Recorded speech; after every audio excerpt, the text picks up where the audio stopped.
Gumba Malgan Gumba Nani Gia Nindu, which is good evening. It's good to see you here in Barragum, which is the language of the community that I grew up on the Darling Downs. I'm Vicky McDonald, State Librarian and Chief Executive Officer, and on behalf of my colleagues, I welcome you to this special Talking Ideas event, Women and Leadership with Julia Gillard.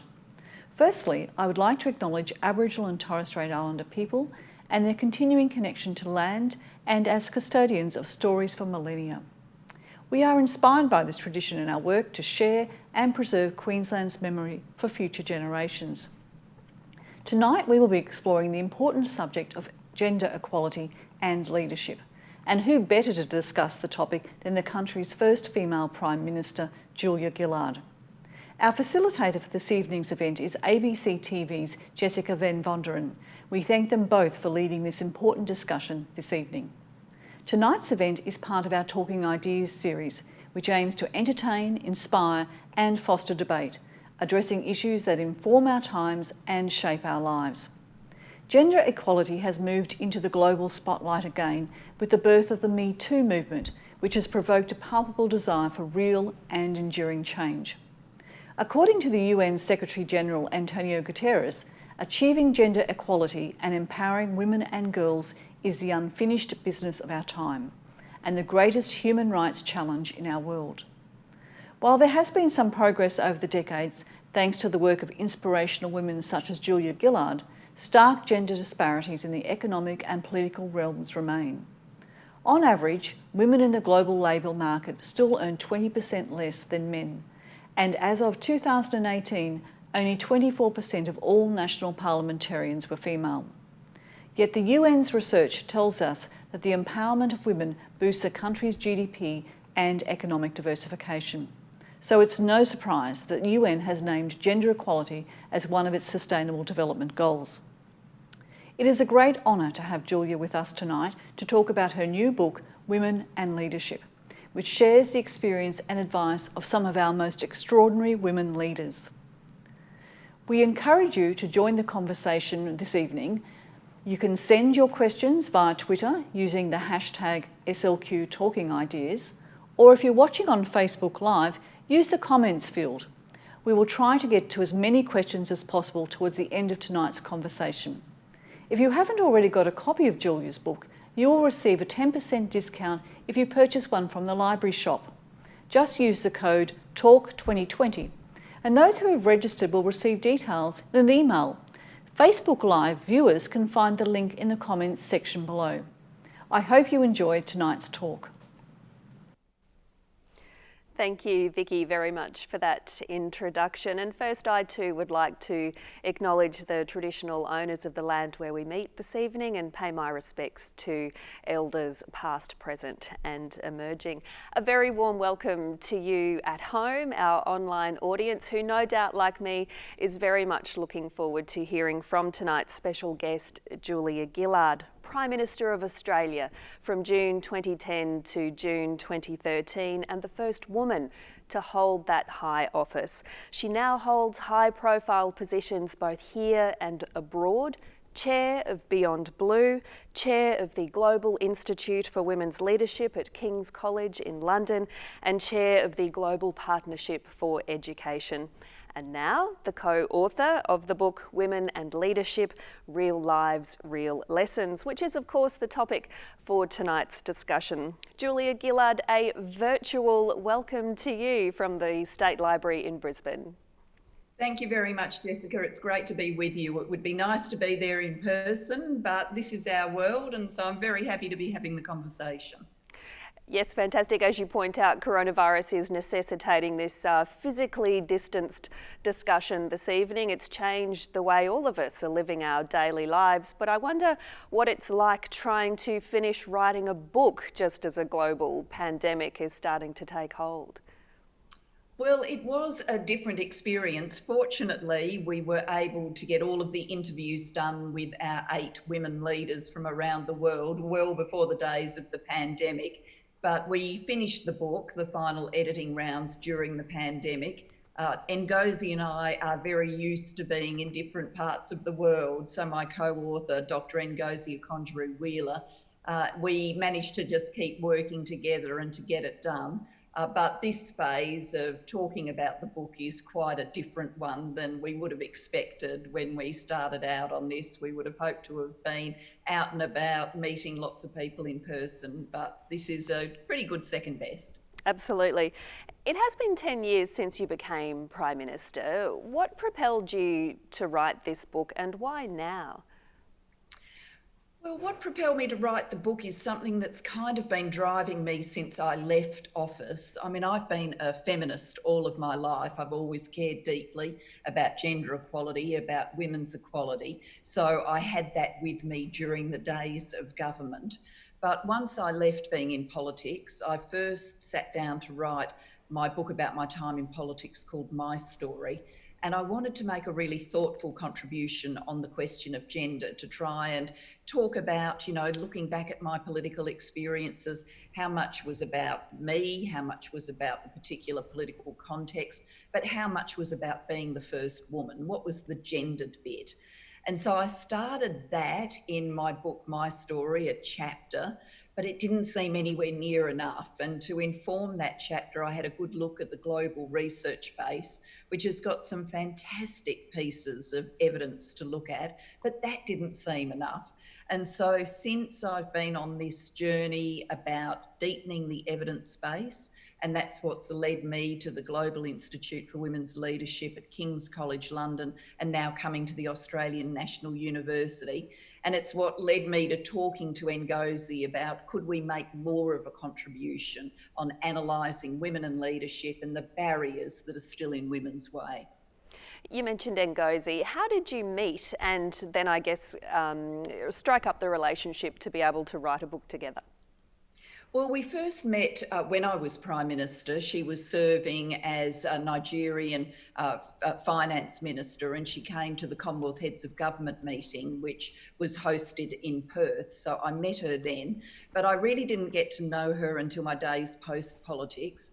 I took up chairing the Global Partnership for Education. It's an honorary position that I do, and the Global Partnership for Education is the multilateral fund that is dedicated to improving school education in some of the poorest places on earth.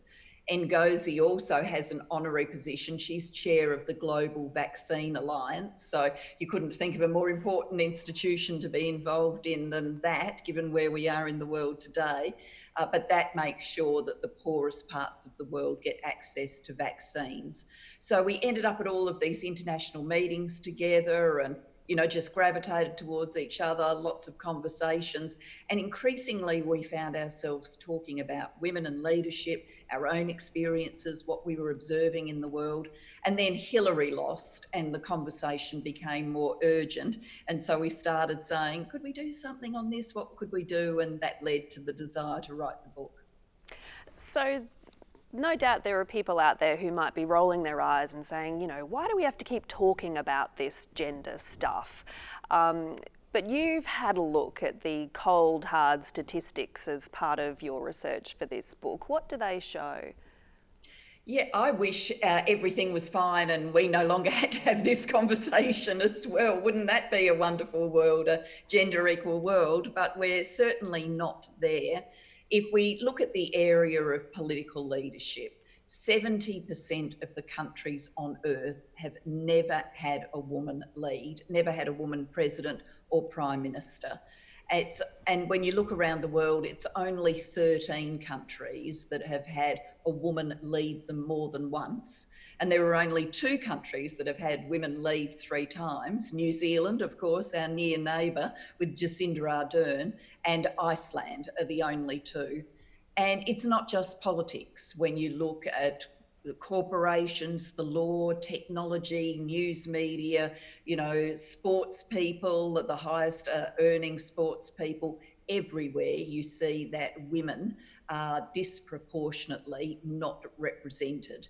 And so that is telling us, if you believe as I do that merit is equally distributed between the sexes, that there are artificial barriers that are preventing women of merit coming through, leading nations, leading businesses, leading in all sorts of ways. And the book is a contribution to trying to identify those barriers and then working out how we can clear them out the way.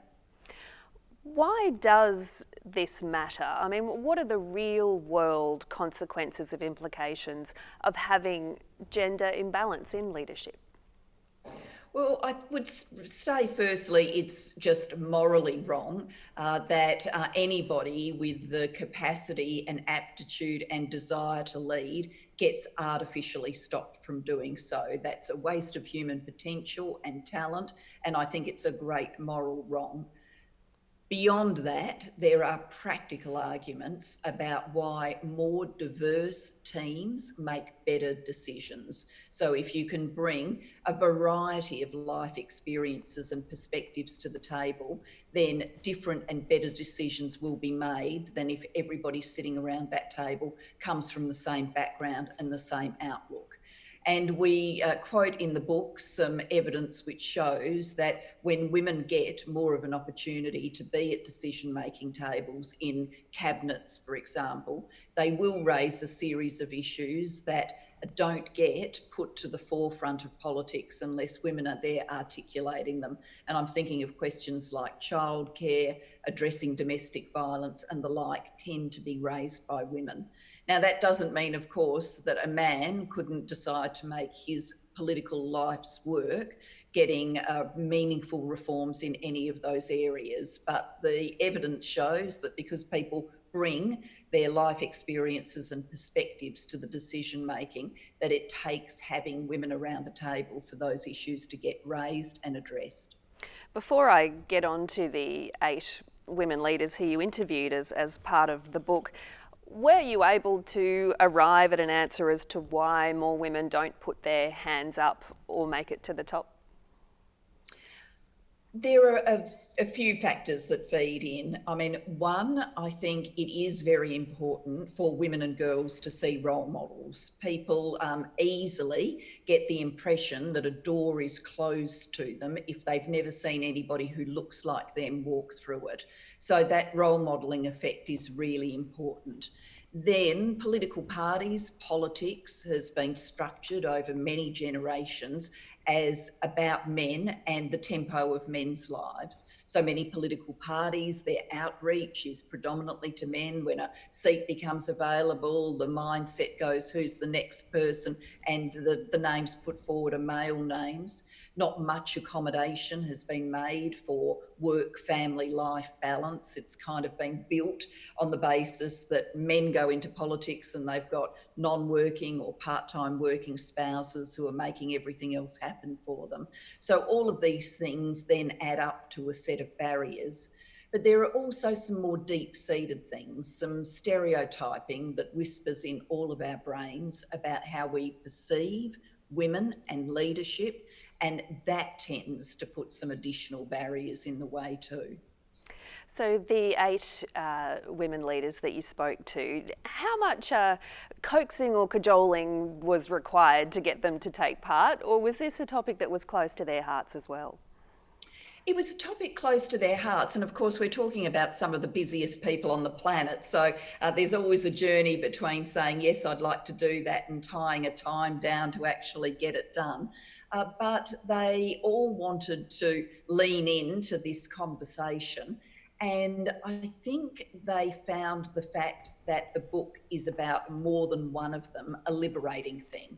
You know, for a woman who is in the public eye, if she says, I'm going to talk about sexism and misogyny, then people can backlash against that. They can say, oh, well, she's only doing that because she's trying to distract from an issue over here, or she's only doing that because she's playing the victim, or she's playing a gender card or starting a gender war. All of those things get said.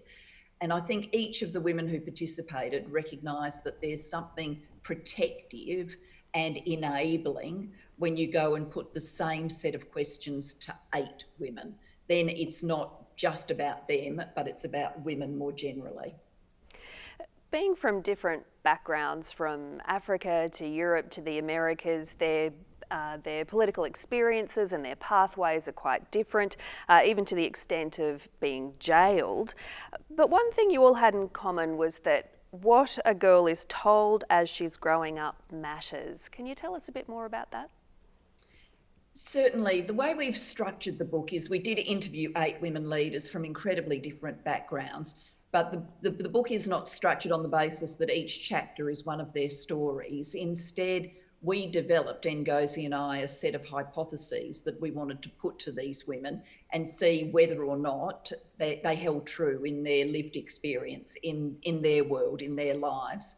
Some of the hypotheses we developed ourselves, some come out of the global research base about gender and leadership. The first of them was that what happens in the family home is important as to whether a woman ends up as a leader. And we're talking about family homes as different as Ellen Johnson Sirleaf growing up in Liberia. Her father died when she was young and her family was impoverished. Joyce Banda growing up in Malawi, also leading quite an impoverished life. She did get to go on to education after school, which was unusual for a woman in Malawi in her generation, but she had to choose a quick, cheap course rather than the one she would have really liked to do because of the pressures, the economic pressures on her family. Michelle Bachelet from Chile, whose life got profoundly changed when the military dictatorship took over. Her father was tortured until his heart gave out, and she and her mother were both imprisoned and tortured. And when they were let out of prison, they both fled into exile, firstly to Australia. So these are quite different backgrounds to Hillary Clinton or Theresa May in the United Kingdom or Jacinda Ardern in New Zealand. And yet, even with all of that variety, each of them said that in their family context, they were never told no. They were never told, that's for the boys, you know, don't even think about that. That won't be your life. Your life will be something else. So they were neither hothouse. None of them were told, you must go into politics, you must be a leader, but they were never told, that's not for you. Many of those women now have children of their own. Theresa May couldn't have children and you chose not to.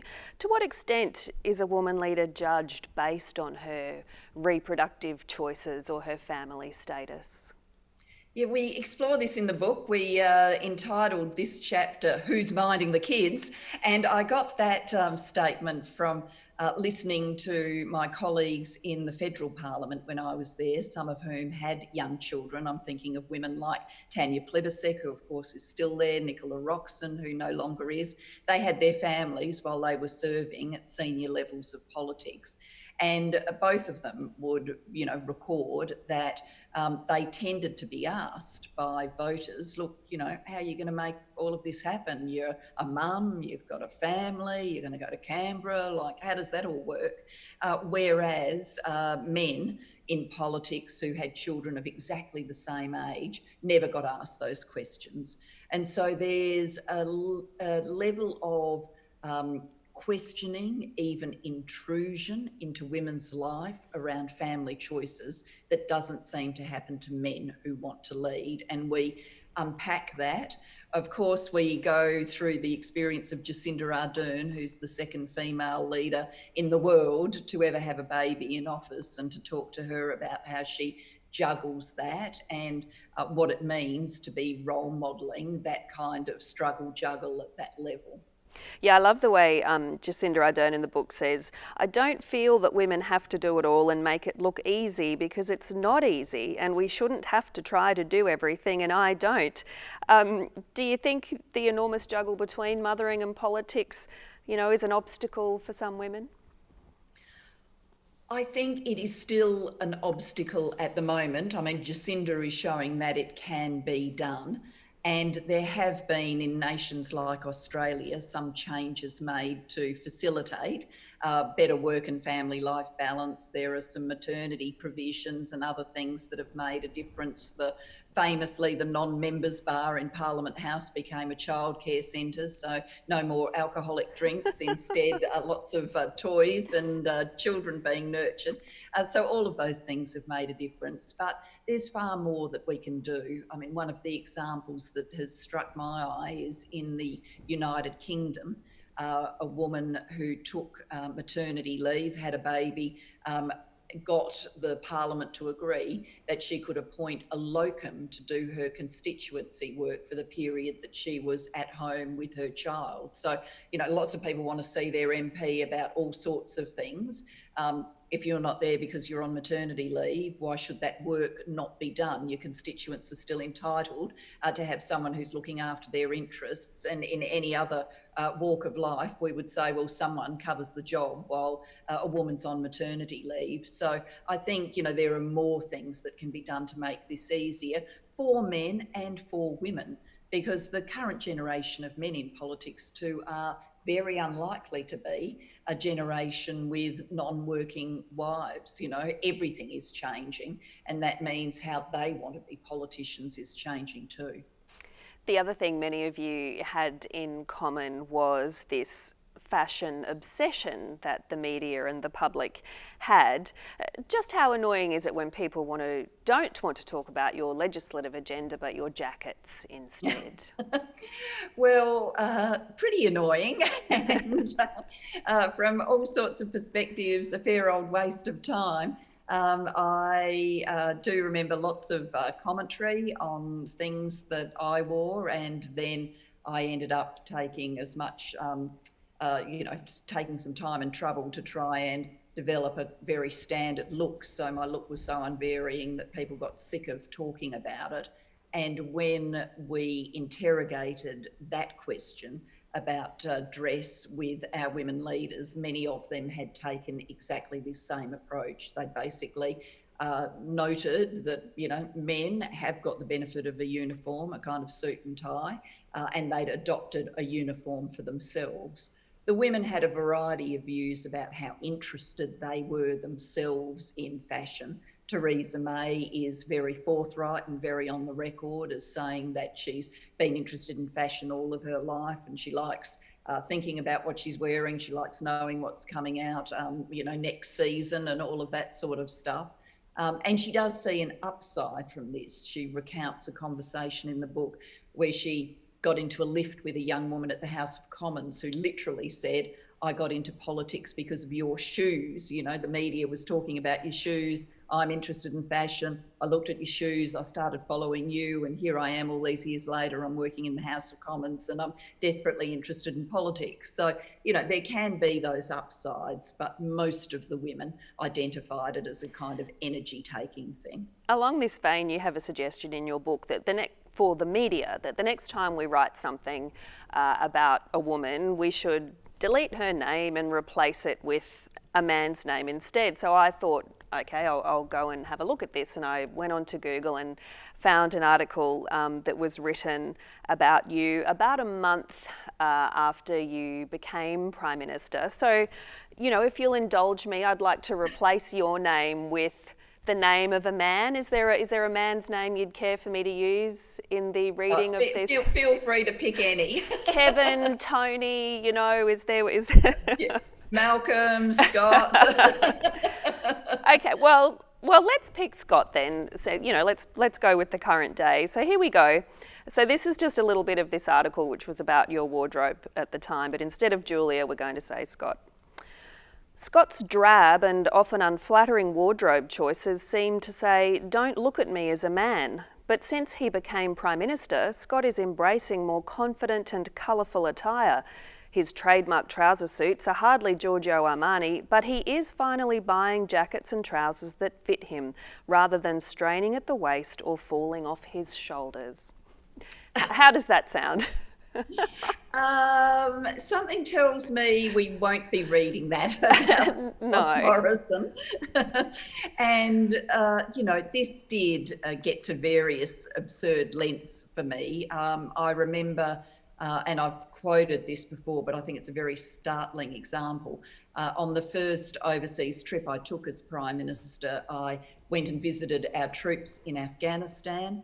And then I went to NATO's headquarters because we were in that fight under an expanded NATO coalition. And so I was walking into NATO to meet the Secretary General of NATO to talk about a strategy for fighting a war. And on the way into the meeting, you know, you do the usual sort of handshake shot. So I'm there shaking hands with the man who is head of NATO. And literally a report in Australia read, you know, Julia Gillard, dressed in a short white jacket, today meets with Andreas Rasmussen, who was then the Secretary General of NATO. Now, no one mentioned that Mr. Rasmussen was wearing a suit. And if that had been Scott Morrison, no one would have put an article in the paper or in the media saying Scott Morrison wearing, you know, a blue pinstriped jacket and red tie is here meeting the Secretary General of NATO. It just wouldn't happen. A lot has been said recently again about your misogyny speech, and it's even been turned into a meme for people to know how long to wash their hands for during this coronavirus crisis. It really is the speech that just keeps on giving. Did Tony Abbott ever say anything to you in the weeks, months, years that followed about that speech?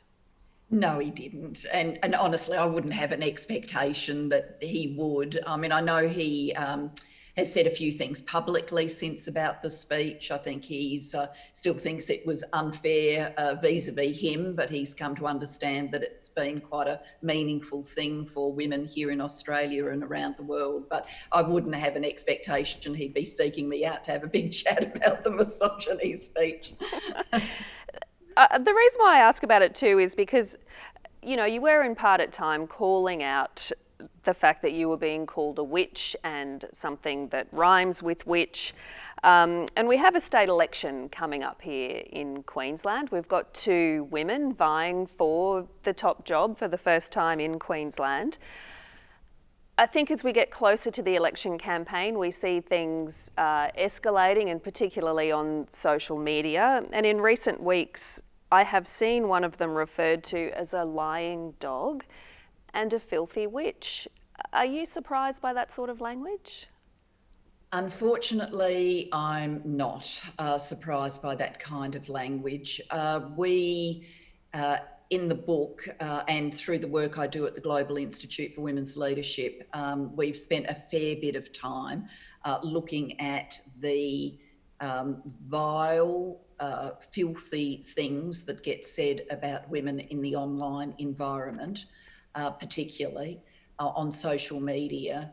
I am never able to answer the question in my head, was it always like that? Were there always people who thought those kinds of things, but until we had the anonymity of things like Twitter, they didn't have a way of saying them? Or is it worse now than it used to be? Is it part of a backlash that the more women who come through into leading positions, the more a certain section of the community is energised about pushing back and pushing back hard? But whatever it is, all of the research shows that women disproportionately get the abuse on social media. Now, that doesn't mean that, you know, Scott Morrison couldn't look down at his Twitter feed tonight and see dreadful things said about him. I'm sure he could.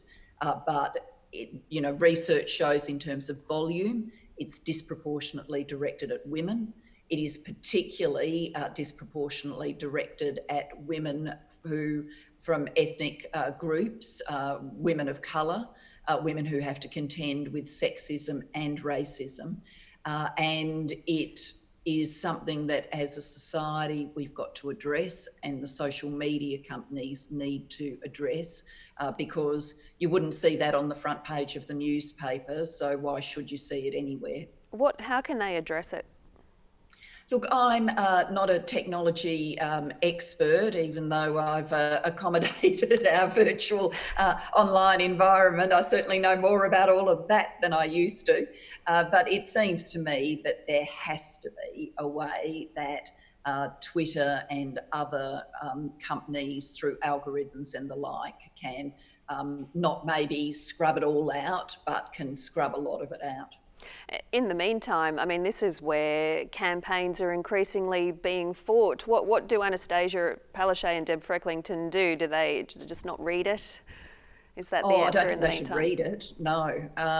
And I give that advice to women all around the world. You know, young women talk to me about going into politics and tips and tricks and all the rest of it. And one of the things I definitely say is, you know, when you get to a level of public exposure, then you've got to hand the management of social media accounts over to someone else. That doesn't mean that you know, you shouldn't decide what you're going to put out. You should certainly be the author of your own tweets and that kind of thing, but you should not be spending your evenings scrolling through feeds that are going to contain death threats, rape threats, and other sorts of, you know, vile, misogynistic content. You can't afford to let that get into your head.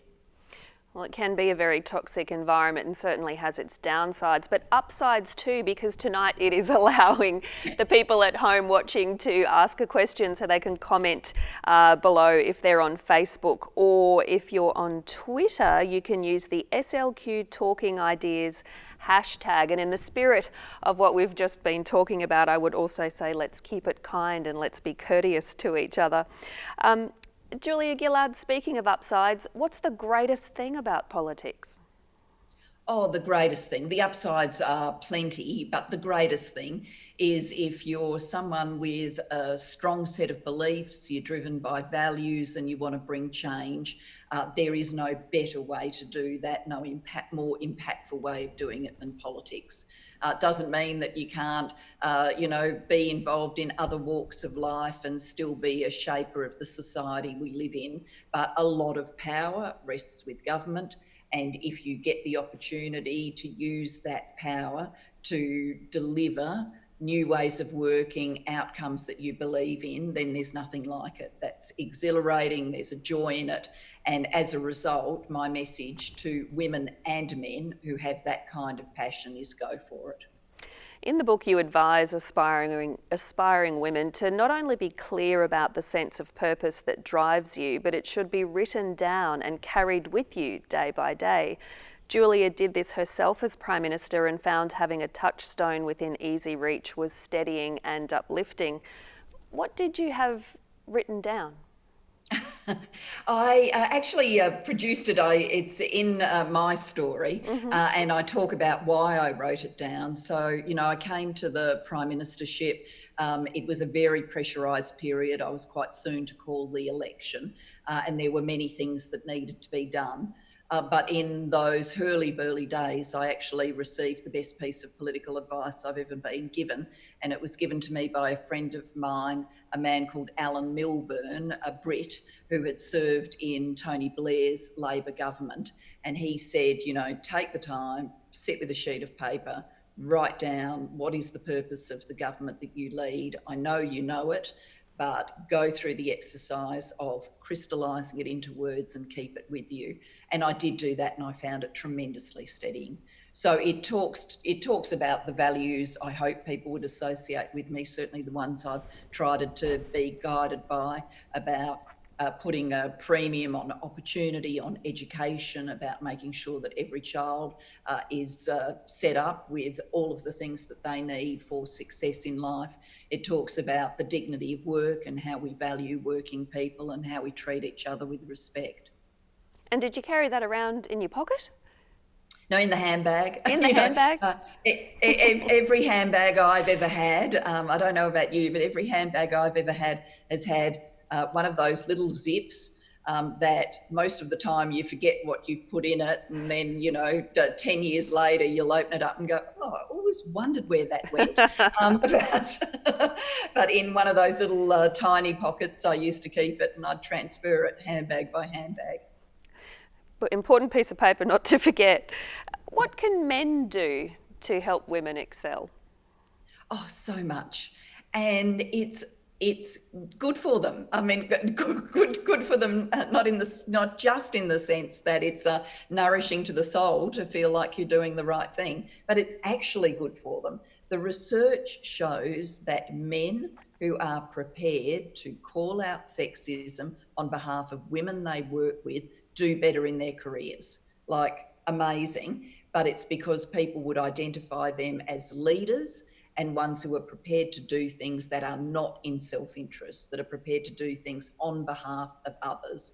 And so a man who is prepared to call out sexism when he sees it, a man who's prepared to lead by including women, is not only doing the right thing, he's likely to be rewarded for it. One of the chapters in the book is called A Special Place in Hell. Do women really support women? Was there a time when you felt let down by a female colleague and you sort of said, oh, gee, thanks, you know, whatever happened to the sisterhood? Oh, look, there have been times in my life when I felt like that, but overwhelmingly in the Labor Party, I felt a sense of broad solidarity with the other women. Now, that doesn't mean that we haven't ever disagreed. You know, there's lots of things to have different views about. Doesn't mean we haven't ever been in competition with each other. I have been in competition with other women.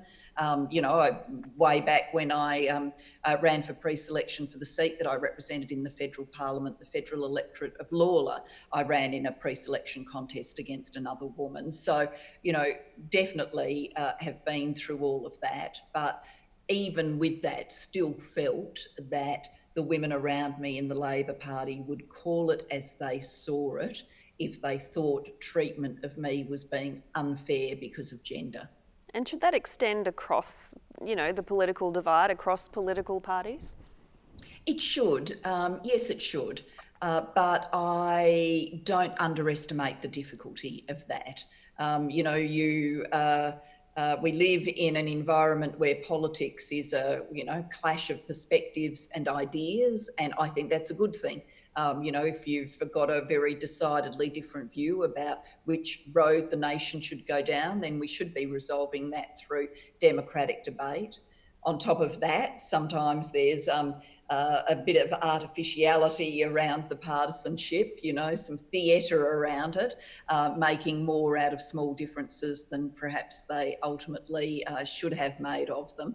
But that does mean that you've got a sense of your team against the other team, and it's hard in that to find the, generosity of spirit to run towards another woman on the other side if she's being treated differentially. So that's, I think, something that we would all strive to be that big and that good. Sometimes we all haven't been, but in the book, we ask women to think about that. And you don't need to be in a partisan divide for that to be true. We talk in the book about the politics of scarcity, the fact that, around a corporate board table, maybe 30% of the seats are for women. And so, or in senior management, only a limited number of the seats are for women. In the media, only so many of the jobs are for women. And it's pretty easy to succumb to thinking, right, my competitor is the other woman, rather than it would be better if we as women came together and changed the rules of this game, which have told us year after year, time after time, that we're only going to get the smaller share. How do you change the rules? Well, I think we've done a fair bit of that in the Labor Party, using things that would work in other settings, not just politics. And it's been about structural changes, the affirmative action rule. That's what's led to women being almost half-half of the Labor team around the country. And it's about cultural changes, about women supporting women and women being prepared to call out sexism when they see it. And organisations like Emily's List and the Labor Women's Network have played those roles. Now, sexism is multifaceted. One of the things I've certainly learned at the Global Institute for Women's Leadership is it's not like you can say in very diverse settings, in a company that does this compared with a company that does that, or a political party in one nation, a political party in another nation. You can't just say, do these three things and it'll all be all right. You've got to do a very deep analysis about what the barriers are within a particular culture and context. But if you do that and get it right, they can be shifted. The book has some practical advice about getting into leadership, different things to be aware of, what to expect. I'm wondering about advice for getting out of it. Politics can be a brutal game. Sometimes you leave politics at a time not of your own choosing. How should you handle rejection, or even just that coming down out of such high office? Yeah, we talk in the book. We talk in the book about the glass labyrinth, and we talk about the glass ceiling, the glass cliff, and the glass labyrinth, and make the joke that's a hell of a lot of glass. But what the glass labyrinth is a metaphor to try and capture is we're actually thinking about not just the very elite level of leadership, whether the deputy gets to become the one or someone gets to be on a corporate board, but we're thinking about every point in the pipeline where a woman's treatment is lesser and different than if she was a man. And I think we can kind of extend that glass labyrinth for when you come out of leadership and you think about what next. For me, what's been important as I've had to face those moments is to take the time to, reflect and decompress. I did that after I was Prime Minister. You never know how physically tired you are until you stop. So, you've got to let yourself physically get back on top. You've got to let yourself get emotionally back on top. You've got to grieve it because it's the loss of a big thing to you. But then you need to identify, and this is what worked for me, the sort of the true north, the through lines, the things that still really, made you feel energised and wanting to do something, wanting to get out of bed in the morning. And when I thought my way through that, education has been a through line for me all of my life. Women's leadership got increasingly closer to my heart the more senior I got in politics. And when the opportunity came to make a contribution on mental health through Beyond Blue, I didn't want to miss it. So I think new challenges, a new conception of your values into action and new challenges helps you get over it and move on. And I guess add to that writing. I've read that one of the things you don't miss about politics is the Canberra Press Gallery. But I guess, in the process of this book, you were a journalist and reporter. You did research, you went out and interviewed people and you wrote a report about it. Did you enjoy, that sort of process, the shoe being on the other foot? Yeah, I really like that, actually. And I do it in more ways than through the book writing. I have a podcast called A Podcast of One's Own at the Global Institute for Women's Leadership. I routinely moderate discussions, so I'm the person asking the questions. So I've really enjoyed turning those tables and, getting to be the one who shapes the inquiry and tries to get the best out of people. I mean, I'm not channeling my inner Kerry O'Brien or Lee Sales on the 7:30 report. That's not what I do now, but it's about trying to get to grips with complicated issues and get the best out of people and their perspectives on them. And I'm a big believer, in politics, in the media, you'll often see lines like, oh, it was all just a talk fest, or they went to another meeting, why doesn't someone do something?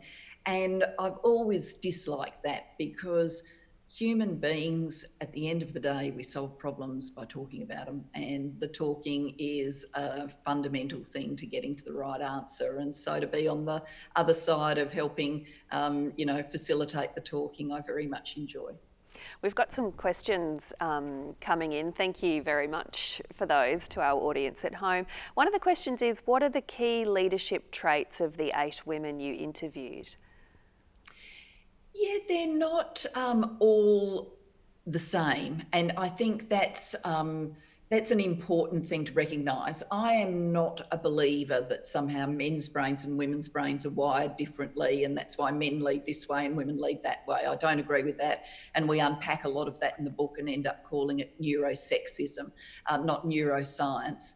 But the women leaders we talk to all did talk about feeling that as leaders, they wanted to combine strength with empathy. And if you had to look at a common frame for their leadership, I think that's the common frame. Some of them are getting to be on the stronger side, some of them on the more empathetic side. You know, Jacinda Ardern, for example, has very much foregrounded kindness as a hallmark of her leadership. Ellen Johnson Sirleaf, leading a nation recovering from war and then facing the Ebola crisis, foregrounded strength. But they wanted to combine those two things.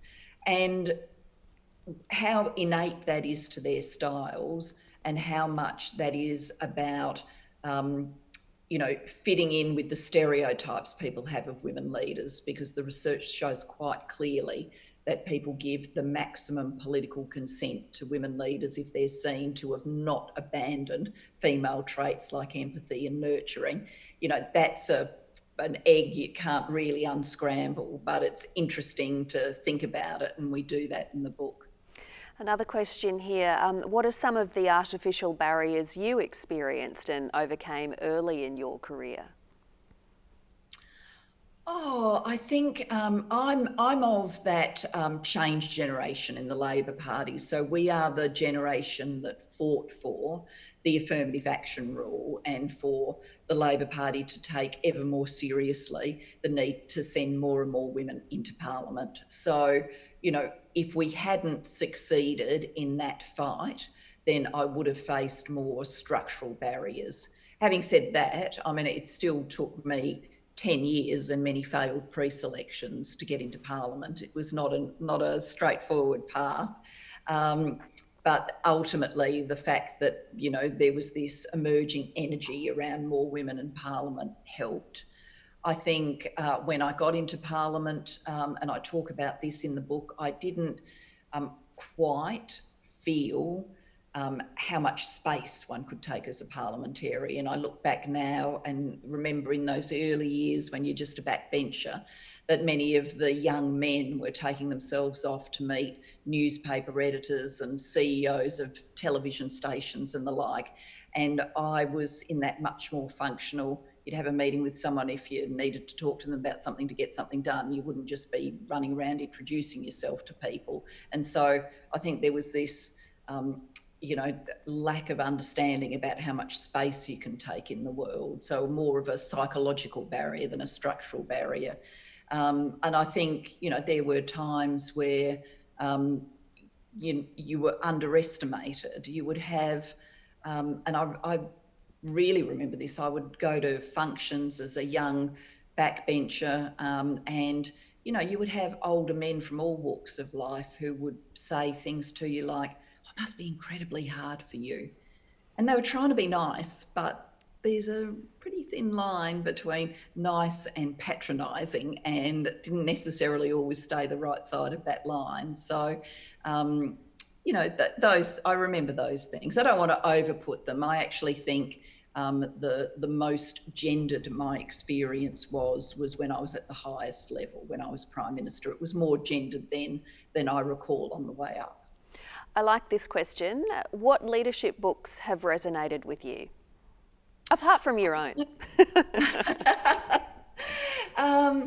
I'm not someone who reads a whole lot of the management texts on leadership. What I prefer to do is to read women's stories, women's biographies, and I've read a number of those.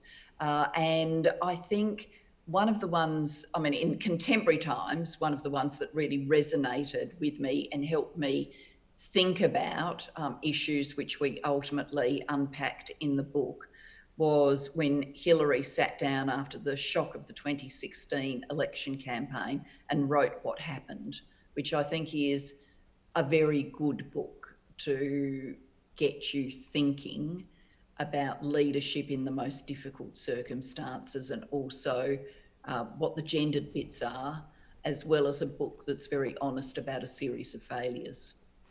There's another question here, and I had a similar one too, actually. Is there a female leader you would have liked to have spoken to for your book but couldn't. Because I know that you say you approached Angela Merkel, the German Chancellor, but I think the issue was that she didn't have time. But you also make the point that she hasn't said a lot about gender and politics.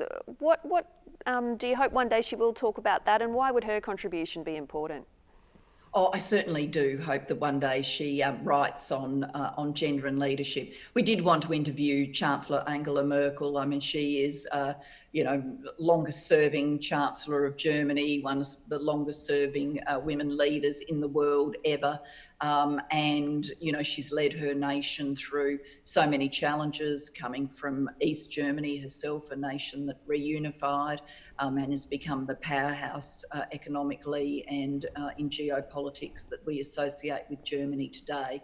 So we would have liked to have talked to her. She has only really once ever spoken about gender and leadership. I hope when she leaves the position, and she's already announced that she is leaving, that when she writes her own memoirs, that she talks about this. I think she will have a very interesting perspective on it, having served so long. Thank you, everyone, for all of your questions. In your experience, has there been a difference in women and leadership in politics and government versus the private sector? I think the issues are comparable. We deliberately decided to focus on political leadership in the book, not because it's the most important, but it is important, or that it's unique, but we thought every barrier that women face will have the highest intensity spotlight on it in politics, because politics isn't necessarily, performed on an open stage for all to see. And so we thought if we can identify the barriers in that white hot spotlight, then we'll be able to drill out of that lessons for other occupations and walks of life. And so I think most of the things that we speak about in the book, and the last chapter we have, which is standout lessons from the book, apply to all walks of life, including the business community. What advice would you give to young women from Aboriginal and Torres Strait Islander backgrounds who would wish to make a difference? Well, the advice I want to give overall is go for it. Absolutely go for it. If you've got a passion to be a leader, talking about the various barriers and conundrums, I am incredibly conscious that unless we balance that up by talking about the joys of leadership, that we can put young women off. I don't want to put one woman off. I certainly don't want to put a young Indigenous woman off. Go for it, go for it, go for it. But be aware that the society, the community in which you will be going for it, is one that still has sexism, that still unfortunately has racism, that as a young Indigenous woman, you will be confronted by both. I'm not in the best position to talk about how to handle the racism, but I hope that in the book, particularly through Ngosi's contribution, Ngozi is a Black woman, she's Nigerian, that we have talked about what the theorists would refer to as intersectionality, but the particular set of double hurdles that women who need to counter both sexism and racism face. Our leaders, our current crop of leaders, arguably have never been under as much pressure as they are right now across the world in the middle of a global pandemic. Do you imagine being in their shoes, and what kind of leadership do you think people are responding to at the moment? Or responding well to, perhaps, is the more precise question. Yeah, well, I think it's ultimately, people are responding well if they can see their leaders taking the steps necessary to keep them safe and showing some empathy about how anxious people feel. People are anxious about their physical safety, their health and that of their loved ones. They're anxious about the economy and what that means for all of us.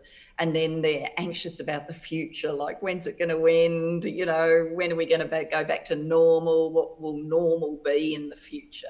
So I think that mix that we talked about before of strength and empathy very much is welcomed by people. What certainly isn't working now is refusal to recognise facts, bluster. You know, maybe there are many political issues you can bluster your way through, but confronting a pandemic is not one of them. I think, you know, the leaders who are showing bluster in the face of this are the ones who are most failing. I'm thinking of people like President Bolsonaro in Brazil and, you know, leaders who don't appear to understand the degree of fear in the community, who are trying to make light of it, who are trying to pass it off as just a little sniffle or anything like that. I don't think that's resonating. A question from a 10-year-old whose mum has let her stay up late. I would like to know what we can do to encourage our young women to engage in politics, and do you always feel like you're under pressure? Also, who do you admire?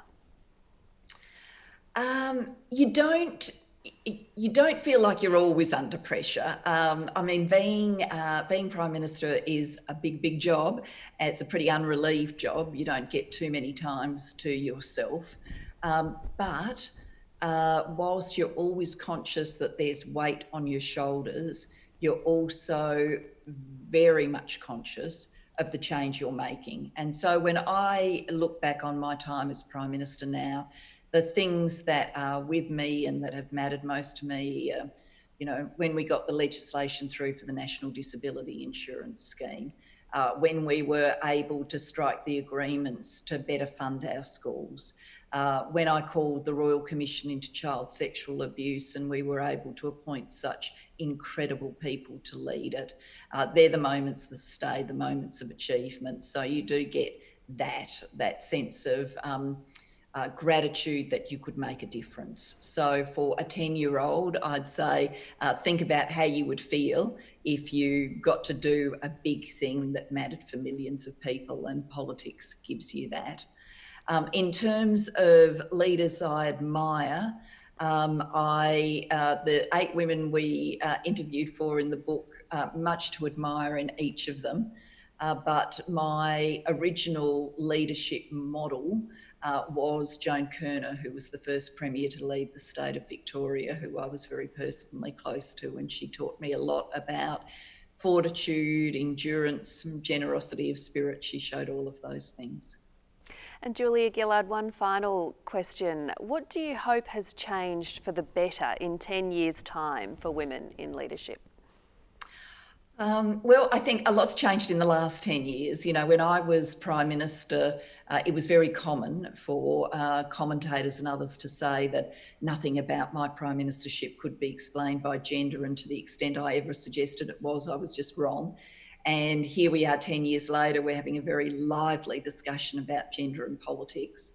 In 10 years' time, I hope we look back at this era and say that lively discussion led to outcomes, and there are more women leading in all walks of Australian life, and as Australians we are more prepared to judge their leadership fairly rather than through the prism of gender. Or put another way, there will be less times that as a journalist you can pick up pieces of reporting and do the substitute the name test and for it to read ridiculously. Julia Gillard, on that note, thank you so much for your time this evening. You've been very generous with your time and also your candour, and best of luck with the book. Thank you so much. I've really enjoyed that conversation. And before we go, I just wanted to let everyone know that next Tuesday, the State Library invites you to join a lively online discussion between siblings, author Benjamin Law and photographer Tammy Law, as they reflect on their experiences growing up in Queensland in another evening of talking ideas. That's next Tuesday. Details on the State Library website. Good night.